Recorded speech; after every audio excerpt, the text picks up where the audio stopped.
الله أكبر.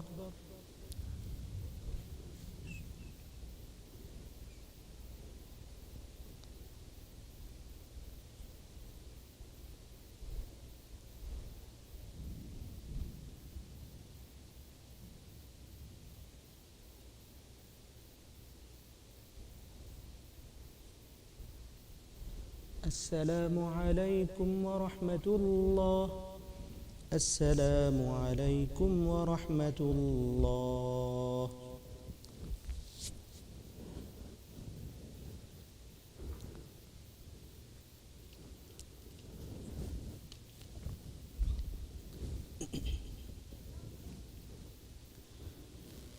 الله أكبر. الحمد لله رب العالمين الرحمن الرحيم مالك يوم الدين. إياك نعبد وإياك نستعين اهدنا الصراط المستقيم صراط الذين أنعمت عليهم غير المغضوب عليهم ولا الضالين.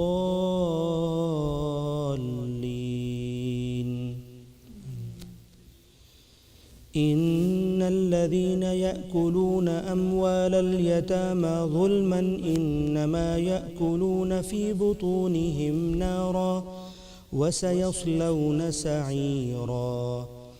يوصيكم الله في أولادكم للذكر مثل حظ الأنثيين فإن كن نساء فوق 2 فلهن ثلثا ما ترك وإن كانت واحدة فلها النصف ولأبويه لكل واحد منهما السدس مما ترك إن كان له ولد فإن لم يكن له ولد وورثه أبواه فلأمه الثلث فإن كان له إخوة فلأمه السدس من بعد وصية يوصي بها أو دين. آباؤكم وأبناؤكم لا تدرون أيهم أقرب لكم نفعا فريضة من الله إن الله كان عليما حكيما. ولكم نصف ما ترك أزواجكم إن لم يكن لهن ولد فإن كان لهن ولد فلكم الربع مما تركن من بعد وصية يوصين بها أو دين. ولهن الربع مما تركتم إن لم يكن لكم ولد فإن كان لكم ولد فلهن الثمن مما تركتم من بعد وصية توصون بها أو دين. وإن كان رجل يورث كلالة أو امرأة وله أخ أو أخت فلكل واحد منهما السدس فإن كانوا أكثر من ذلك فهم شركاء في الثلث من بعد وصية يوصى بها أو دين غير مضار وصية من الله والله عليم حليم. تلك حدود الله ومن يطع الله ورسوله يدخله جنات تجري من تحتها الأنهار خالدين فيها وذلك الفوز العظيم. ومن يعص الله ورسوله ويتعد حدوده يدخله نارا خالدا فيها وله عذاب مهين. الله أكبر.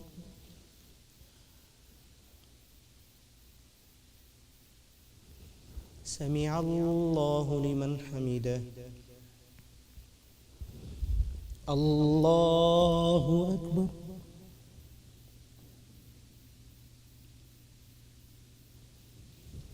الله أكبر. الله أكبر.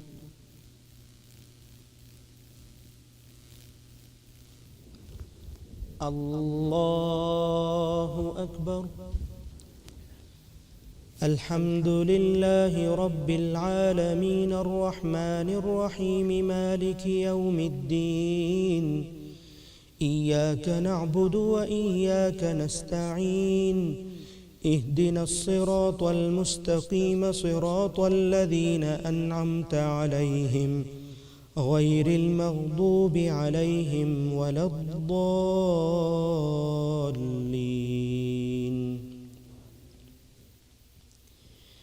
إنما التوبة على الله للذين يعملون السوء بجهالة ثم يتوبون من قريب فأولئك يتوب الله عليهم وكان الله عليما حكيما. وليست التوبة للذين يعملون السيئات حتى إذا حضر أحدهم الموت قال إني تبت الآن، ولا الذين يموتون وهم كفار أولئك أعتدنا لهم عذابا أليما. الله أكبر.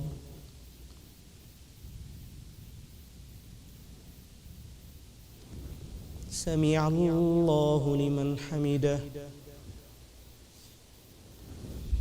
الله أكبر.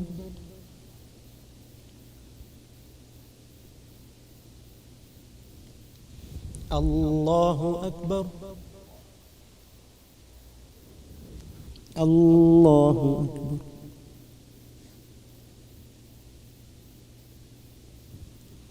الله أكبر.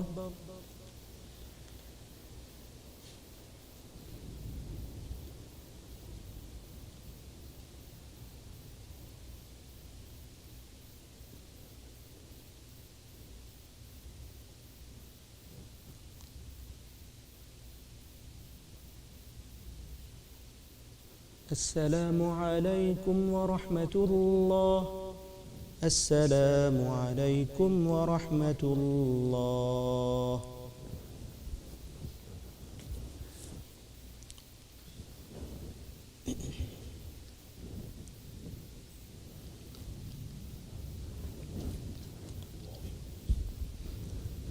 صلاة الوتر أثابكم الله.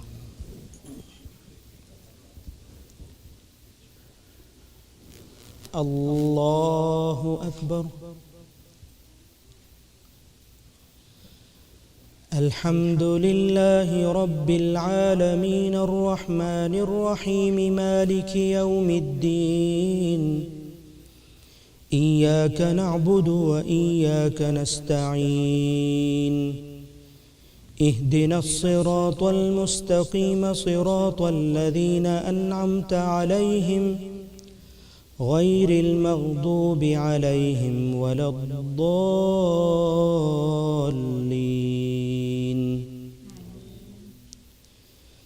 ولا تنكحوا ما نكح آباؤكم من النساء إلا ما قد سلف إنه كان فاحشة ومقتا وساء سبيلا.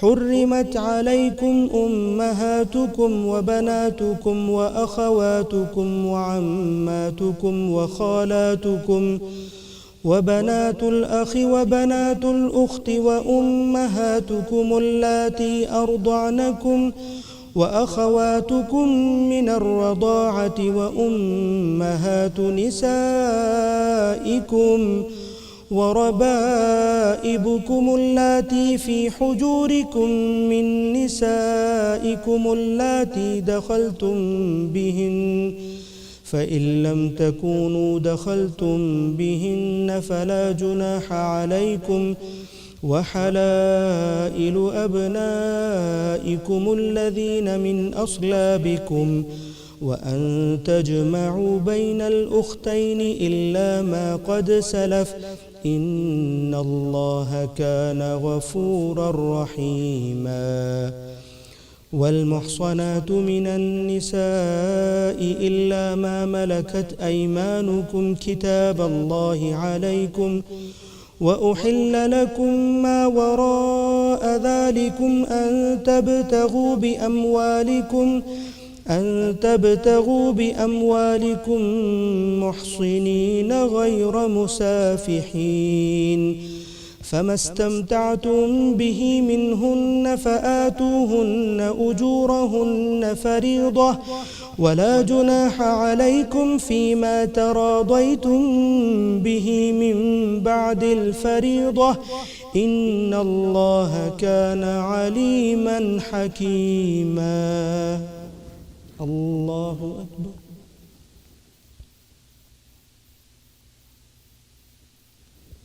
سمع الله لمن حمده.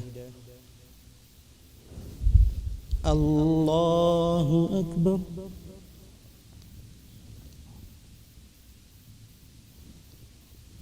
الله أكبر.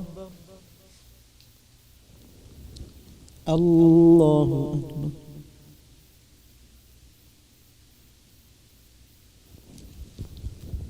الله أكبر.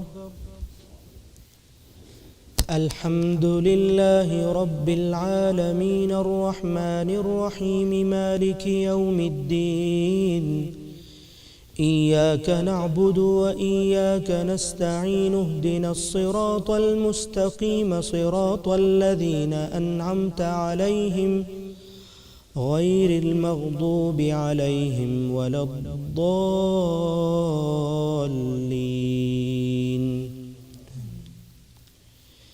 يريد الله ليبين لكم ويهديكم سنن الذين من قبلكم ويتوب عليكم، والله عليم حكيم. والله يريد أن يتوب عليكم، ويريد الذين يتبعون الشهوات أن تميلوا ميلا عظيما. يريد الله أن يخفف عنكم وخلق الإنسان ضعيفا.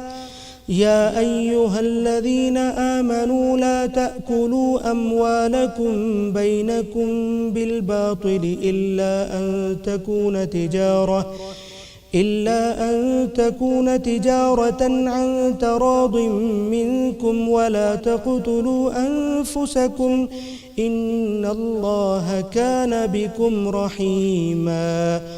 ومن يفعل ذلك عدوانا وظلما فسوف نصليه نارا، وكان ذلك على الله يسيرا. إن تجتنبوا كبائر ما تنهون عنه نكفر عنكم سيئاتكم وندخلكم مدخلا كريما. الله أكبر.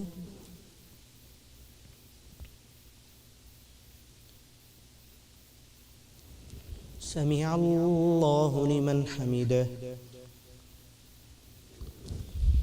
الله أكبر.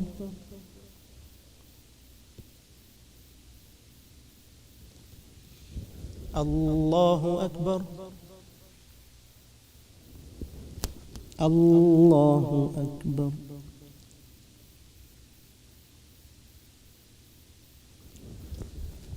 الله أكبر.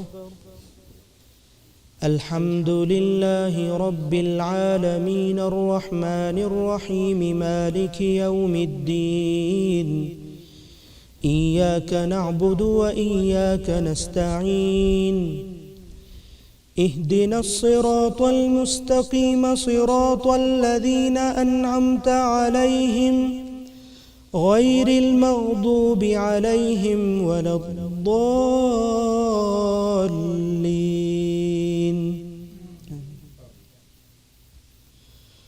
واعبدوا الله ولا تشركوا به شيئا وبالوالدين إحسانا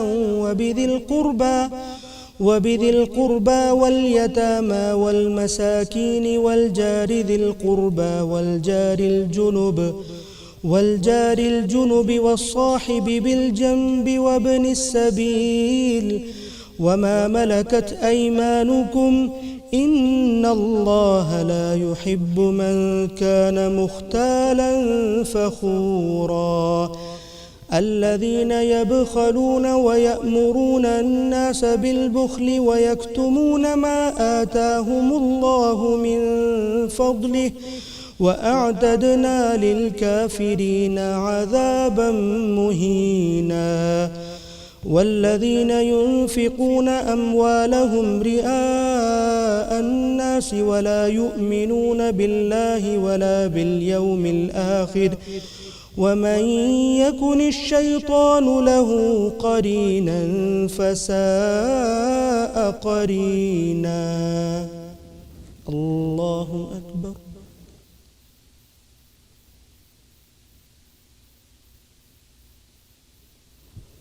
سمع الله لمن حمده. اللهم اهدنا فيمن هديت وعافنا فيمن عافيت وتولنا فيمن توليت وبارك لنا فيما أعطيت وقنا واصرف عنا برحمتك شر ما قضيت فإنك تقضي ولا يقضى عليك إنه لا يذل من واليت ولا يعز من عاديت تباركت ربنا وتعاليت فلك الحمد على ما قضيت ولك الشكر على ما أعطيت نستغفرك اللهم ونتوب إليك. الله أكبر.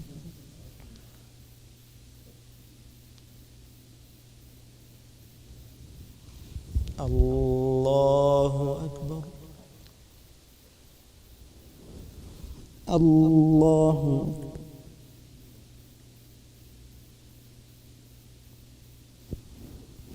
الله أكبر.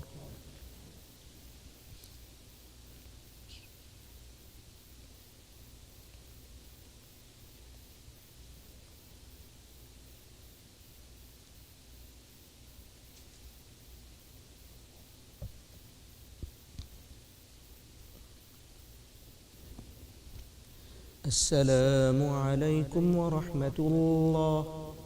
السلام عليكم ورحمة الله.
नहमदुहु व नुसल्ली अला रसूलिहिल करीम अम्मा बाद फ़अऊज़ु बिल्लाहि मिनश शैतानिर रजीम बिस्मिल्लाहिर रहमानिर रहीम। We are going to do the second half of Surah Al Imran. Surah Al Imran and Surah Al Baqarah are pairs, they form a pair. We saw that in the second part of Surah Al Baqarah, almost equal part of it, there was an address, direct address to Muslims, the believers. But the address was primarily a mention of certain important aspects of Sharia that were revealed in a logical sequence. This surah, which addresses the people of the book directly like Surah Al-Baqarah does in the first half, in the second half addresses believers directly, but there is no mention of Sharia at all. Instead, what is mentioned is a guidance which in the modern times can be described by the understanding of case study method, whereby you have a story, normally a real story, which is in the background of the discussion, and the entire discussion is based on the story as to why did it happen, why did certain things happen the way they happened, how could they have been corrected, done otherwise, what are the lessons to be learned. The story is the Battle of Uhud. So Surah Al Imran, the second half, most part of it is a discussion of what went wrong, what happened in that particular battle. The first passage that I'm taking is the verses 102 and 103, which say, Ya ayyuhallazina amanu, believers, ittaqullah, be God conscious, haqqa tuqatihi, as much as is possible. وَلَا تَمُوتُنَّ إِلَّا وَأَنْتُمْ مُسْلِمُونَ, and be sure that you do not meet death except that you are in a state of submission. Make sure that you are obedient to the Almighty, because you never know when death might approach you. And then it goes on to say, وَاعْتَصِمُوا بِحَبْلِ اللَّهِ جَمِيعًا. Believers, all of you hold fast to the book of God, the rope of God, the book of God together. وَلَا تَفَرَّقُوا, and do not break into factions. So what it means is that the Almighty is mentioning in the Quran that if Muslims are to ever get united, it can be done only through one way and no other. And that is to hold fast to the book of God, to believe in it, to follow it, to take it seriously more than anything else, any other source. If we are not going to do it as Muslims, we are bound to break into factions the way it's happening right now. Verse 110 is talking about the companions, and the Almighty says that these companions of the Prophet are the best of the people. They have been chosen by the Almighty exactly the same way as it was said in Surah Al-Baqarah, verse 143. The Almighty has chosen them for the purpose of making them as a way of providing testimony to the rest of the mankind of God's message. So the Almighty says, Kuntum khaira ummatin ukhriyat linnas, O followers of my messenger, companions of him, you are the best of the people. You have been selected and raised for the rest of the mankind. Ta'muruna bil ma'ruf wa tanhawna 'anil munkar. You urge them towards righteousness and you prevent them from what is evil. Wa tu'minuna billah, and you truly, properly believe in God. وَلَوْ آمَنَ أَهْلُ الْكِتَابِ لَكَانَ خَيْرًا لَهُمْ. Had the people of the book believed, it would have been good for him. مِنْهُمُ الْمُؤْمِنُونَ. Some of them indeed are believers. However, most of them are going beyond limits. The third passage that I have chosen is the passage 113 to 115 of this surah, which is talking about an important subject which Muslims quite often, I would say, don't agree with. The Almighty is telling us that not all people of the book, Jews and Christians, are bad people. Some of them are excellent people. This is the Quran acknowledging it. Remember it. Surah Al Imran, Surah number 3, verses 113 to 115.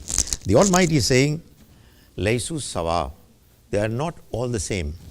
Min ahlil kitabi ummatun qaima. Amongst the people of the book, there is a group which is standing firm on the covenant, the contract that they have had with God. Yatluna ayatillahi ana layl. they believe in, they recite the verses of God during the night time. يُؤْمِنُونَ بِاللَّهِ وَالْيَوْمِ الْآخِرِ. They believe truly in God and the last day. وَيُسَارِعُونَ فِي الْخَيْرَاتِ. They make haste, they go ahead in matters of goodness. وَأُولَٰئِكَ مِنَ الصَّالِحِينَ. And they are good people. وَمَا يَفْعَلُوا مِنْ خَيْرٍ. And whatever good they would do, فَلَنْ يُكْفَرُوا. It's not going to go waste. وَاللَّهُ عَلِيمٌ بِالْمُتَّقِينَ. And God knows who God conscious are. So it's a testimony of the fact that the Quran very clearly is, let me say, lavishly praising some Jews and some Christians who as yet had not embraced Islam. Now we move on to, can you please quietly, sorry.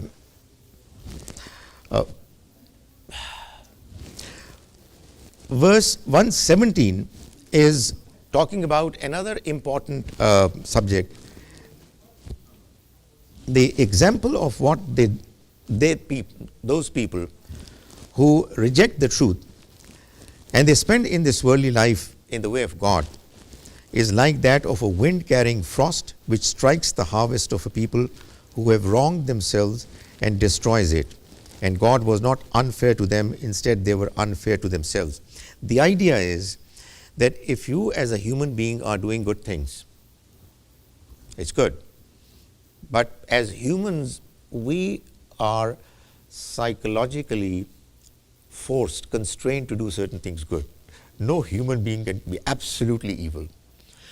But if you want your good deeds to be acceptable to the Almighty, make sure that you don't do anything blatantly wrong, deliberately, over a period of time. So when the Quran says that those people who have rejected the truth, he's talking about people who have done something seriously wrong, and they also do certain things right. The Quran says that the good things that they are doing, for example, spending in charity, is going to go waste. This is a message not just for non-Muslims, but for Muslims as well. If you want your good deeds to be acceptable to the Almighty, it is absolutely essential that you make sure that A, you don't do anything wrong deliberately, and B, even if you do it, correct yourself and say sorry to the Almighty, or else there is a great danger that all your good deeds are going to go waste. Now we move on to verse 121 to 123 of Surah Al-Imran, which is actually the beginning of the description of the Battle of Uhud. The Quran says, وَإِذْ غَدَوْتَ مِنْ أَهْلِكَ تُبَوِّئُ الْمُؤْمِنِينَ مَقَاعِدَ لِلْقِتَالِ وَاللَّهُ سَمِيعٌ عَلِيمٌ. And recall when you left your family, O Prophet, in the morning to post the believers at their positions of battle. And God was all-hearing and all-knowing. It happened when two parties among you were on the verge of losing courage, even though God was there to support them. And believers should in any case trust God. And don't you remember only last year God supported you at Badr to defeat the enemy even when you were extremely weak. So fear God so that you be grateful. So the Almighty is talking about the events of the Battle of Uhud and is mentioning that some of the believers went wrong because they had lost trust in the Almighty. And when somebody does it as a believer, there's no way that he can be helped by God. We move on to verses 128 and 129. The Quran, when you read the Quran, one of the great things about it is that you are reading a text which is a communication between God and the Messenger. And sometimes what you find in the mention of the Quran is that the Prophet, may God's mercy be on him, has a thought crossing his mind. And the Almighty makes comments on it. This is something brilliant you can find nowhere except in the Quran. So the Prophet, it seems from this passage, had this feeling as to why is it that these people of my nation, have to be punished. Why is it that they must go through the kind of difficulty that it seems that they're going to go through?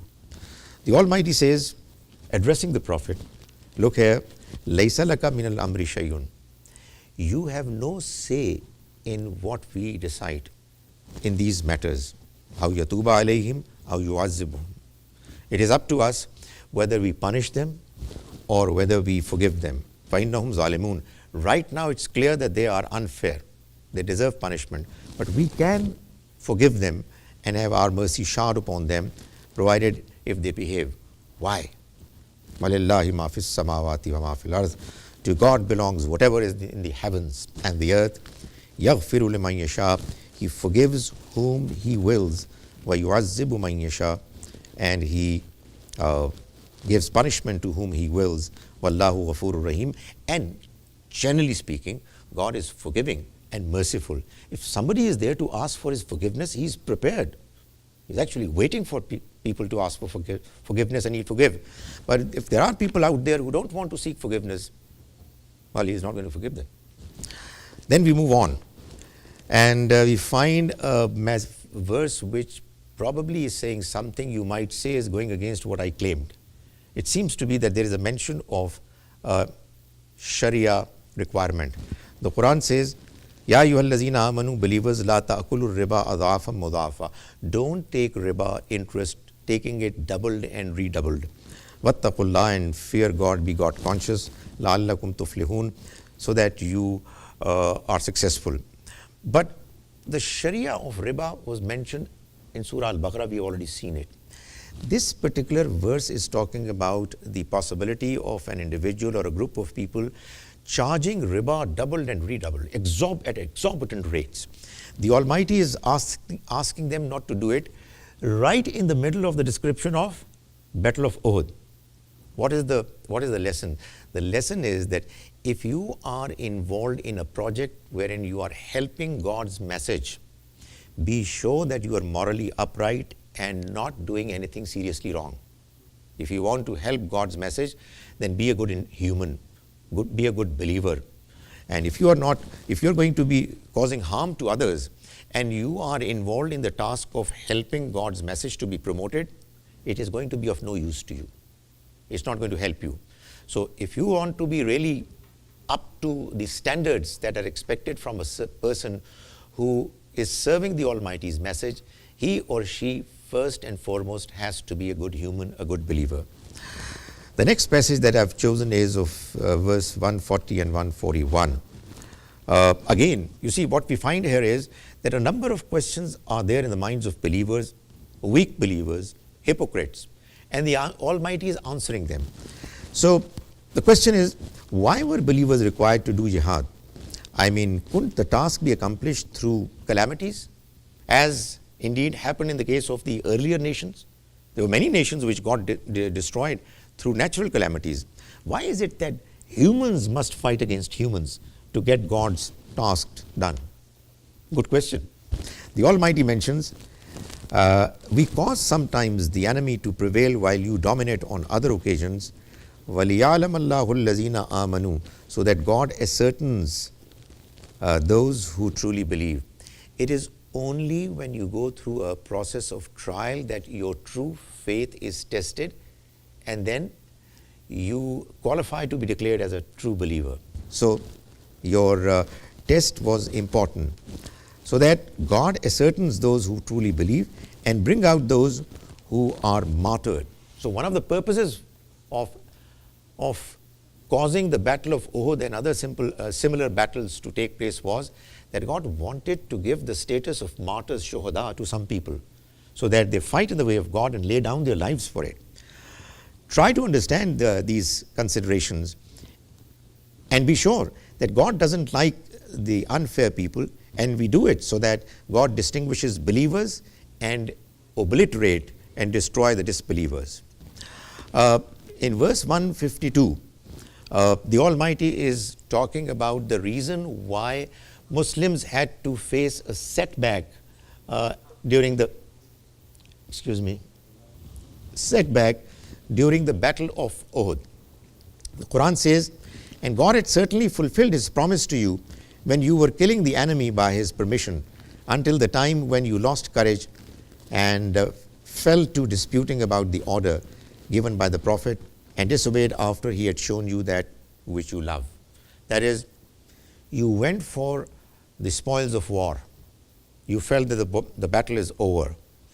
And as a consequence, and even though the Prophet, may God's mercy be on him, had asked you not to move from your position, those 50 soldiers who were meant to take care of a certain area. But you didn't do it, and the end result was that the enemy was given the opportunity of attack you, and you faced a serious setback. But the question arises, why did those people who did that, why did they do it? Why did they not remember that there is a clear instruction from the Prophet that we should not move from where we are? The Quran responds to that question as well. The Quran says, إِنَّ الَّذِينَ تَوَلَّوْا مِنْكُمْ يَوْمَ الْتَقَى الْجَمْعَانِ إِنَّمَا اسْتَزَلَّهُمُ الشَّيْطَانُ بِبَعْضِ مَا كَسَبُوا. Those of you who turned away on the day when the two armies met, it was Satan who caused them to slip because of some of their misdeeds of the past. Now what it means is serious. If you are doing something noble, more particularly for the sake of the Almighty's message, and you find that what you wanted to do or what was expected from you, it was not done properly. You know what the reason is? I did something seriously wrong in my past and did not make amends for it.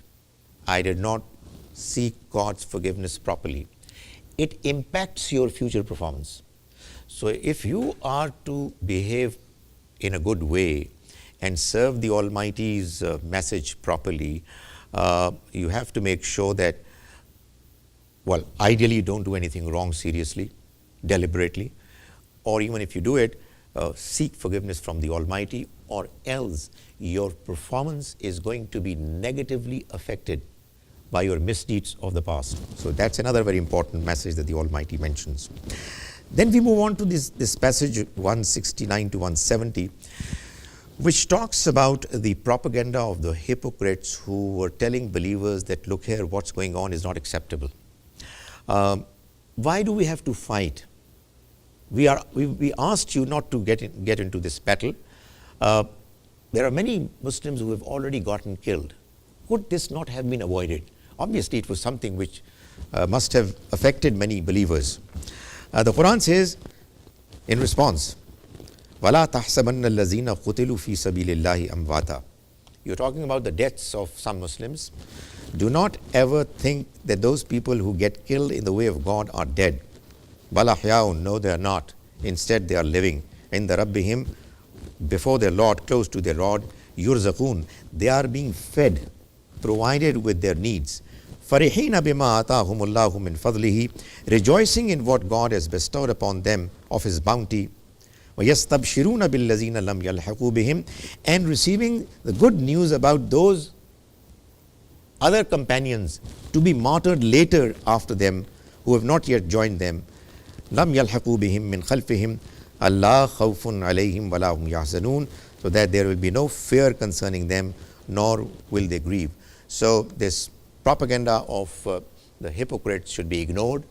If God is enabling believers to fight in His way, and some of them are getting killed, they're not going through something that is undesirable. They are in actual fact getting the best status imaginable in the eyes of God. We move on to verse 179. Again the question. The same question is coming to the minds of people over and over again. Could this not all be decided looking at the intentions of people? I mean, believers were there. God Almighty could have seen what their intentions are and could have decided as to who is going to go to the paradise and who not. The Almighty says, مَا كَانَ اللَّهُ لِيَذَرَ الْمُؤْمِنِينَ عَلَى مَا أَنْتُمْ عَلَيْهِ حَتَّى يَمِيزَ الْخَبِيثَ مِنَ الطَّيِّبِ. God cannot leave believers in the state you were in until He distinguished good from evil. Nor is it His way that He should let you know the unseen and thus enable you to sift one from another by peeping into their hearts. You can't do that. You can't know from the face, from the expressions, from the behavior of a person whether he is a true believer or not. So what God does is that His way is that He selects from His messengers whom He likes, and then He creates through their struggles such situations that enable genuinely good people to be distinguished from those who are fake and evil. So believe in God, aminu, fa'aminu billahi wa rasulihi, and His messengers, and be sure that if you will continue to believe and be God conscious, there is a huge reward awaiting you. And finally, verses 190 and 191 are responding to a demand put forth by some evil people of the book who were saying that, look here, you are trying to invite us to faith. If you want to do that, do one thing for us. Do what the earlier prophets used to do.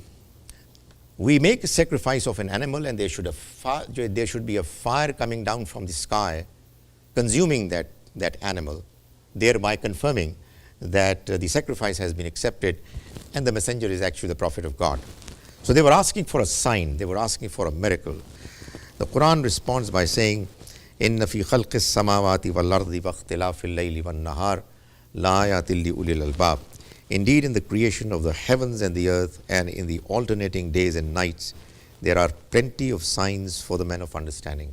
That is, if you really want to see a sign, they are available aplenty in your surroundings. You just have to see the world around you and to find out that this world, this amazing world, has been created by God Almighty, and He needs to be believed in, His message is to be believed in, and His messengers are to be believed in.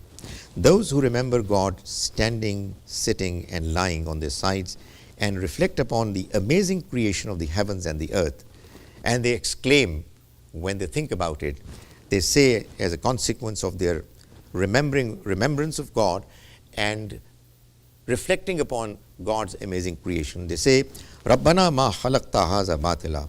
Our Lord, you did not create this for no reason. Subhanaka. You are free from all such weaknesses that you do something which is meaningless. How could you do anything as meaningless as creating a great, brilliant world without having any purpose? There has to be a purpose. This worldly life is not enough for us to know what the purpose is. Therefore, there has to be another life. Subhanaka. You are free from all weaknesses, and the weakness that you do something which is meaningless. Faqina azab an-nar. So, save us from the punishment of fire. Now, when it's a reality that this life has a purpose, then what it means is there is going to be another life. And if there is going to be another life, we are all going to be held accountable there. And if we do not perform well here, then there we are going to meet with punishment. That punishment is what one should always fear. It should be dreaded. So the believer would always say, Faqina azab an-nar. So God, now that we have understood and we are convinced that there is going to be another life after this life, please enable us to perform in this life in a way that we do not become eligible to face the punishment of fire. Faqina azab an-nar. May the Almighty enable us to perform well in this life and be not amongst those who would be punished in the hellfire. أقول قولي هذا واستغفر الله لي ولكم ولسائر المسلمين والمسلمات.